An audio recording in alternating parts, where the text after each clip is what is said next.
The Marshall SV20 is a 20-watt plexi amp. It's modeled after the 1959 Marshall Super Lead, which was a 100-watt plexi. And it's sort of a classic 70s rock amp. It gets pretty heavy on the gain. Not as heavy as later Marshall amps, especially in the 80s. But you can get into almost like Van Halen type gain territory. But you can also get a great clean sound, which is a key thing. So as a pedal platform, it's very good. And what's interesting about the Plexi system is that its design, it's got a solid state rectifier. That's different from the 2061X, which is no solid state rectifier, all tube.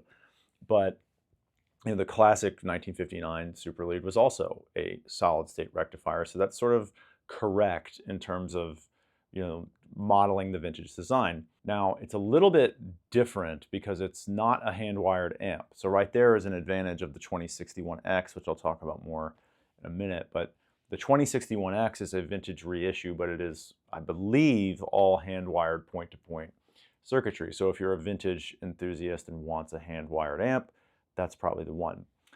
But there are key differences between those amps, and I think this 2061X actually is not maybe as useful as the SV20. It's maybe not as versatile, certainly not for live use. Just talk about that in a second. But the 2061X is modeled after the 2061.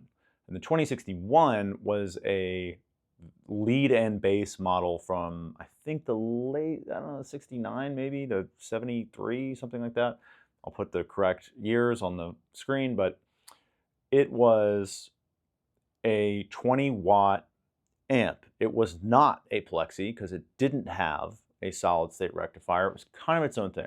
But crucially, it doesn't have an effects loop. Now, most people think that effects loops don't make a lot of sense in amps like the JTM45, which I've got back there. I don't know if that's on screen. No, it's not on screen.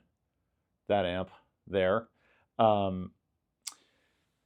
JTM45 doesn't have an effects loop. And again, it's like, well, those amps don't really get super high gain, and you don't really need an effects loop unless you really have like a heavy gain power stage. That's true.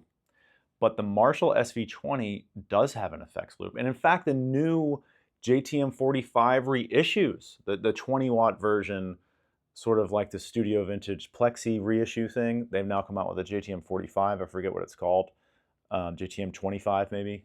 I'll put a picture of that on the screen. But those have an effects loop.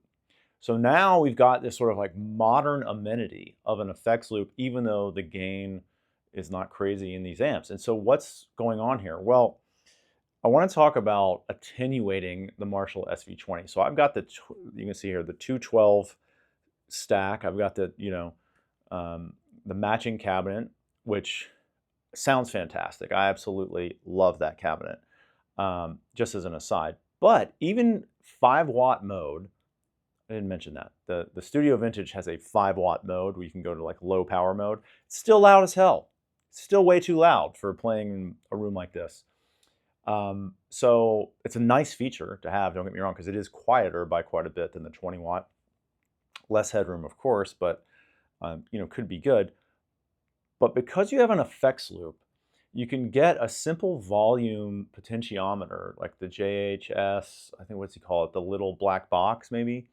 I got one called the volume box, and it's literally just a volume knob that requires no power and goes in your effects loop, and you can use it as an attenuator. It basically adds a master volume to your amp, which I should have mentioned, both of these amps I'm talking about are non-master volume amps. So you don't have this kind of just, passive attenuator thing at the end.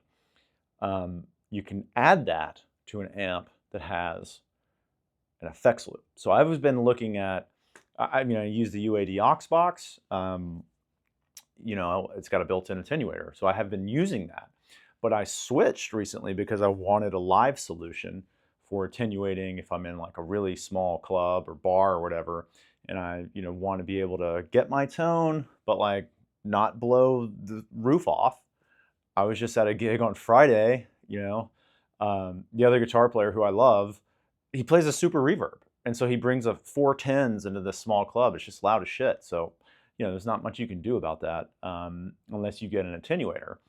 But with a modern amp that has an effects loop, you can just get like a 30, I literally paid $25 for this little knob. And now I've got this great attenuator on the Marshall SV20. I'm bringing that up because you cannot do that on the 2061X. You actually can't do it on my hand-wired JTM45. So as much as I love the JTM45 for recording, it is almost unusable in like 90% of gigs because of how loud it is. And I have no control over that unless I was to get something like a real attenuator, and that's going to add cost, but also like you don't really like an attenuator. It doesn't, to me, it doesn't feel the same. There's all this emulation that goes on and reactive loads and like mimicking the response of the amplifier to the speaker cabinet. And there's been a lot of developments in that technology. I mean, I think especially like Tone King, Iron Man.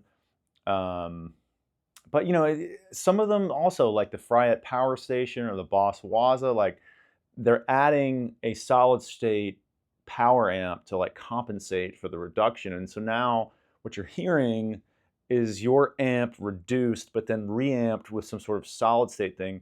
And it's just not right. So just a simple potentiometer volume knob in your effects loop is key. And I think it's a major consideration that I don't think people talk about enough if you're contrasting these Marshall amps that have come out. Like the addition of an effects loop means that you can attenuate your amp for like $30 and it'll sound really, really good. And you don't need to spend $600, $700, $1,000 on an attenuator because you can just add a master volume and achieve the same thing that way. Add a little volume knob to your FX loop and your life will change. So thanks for watching.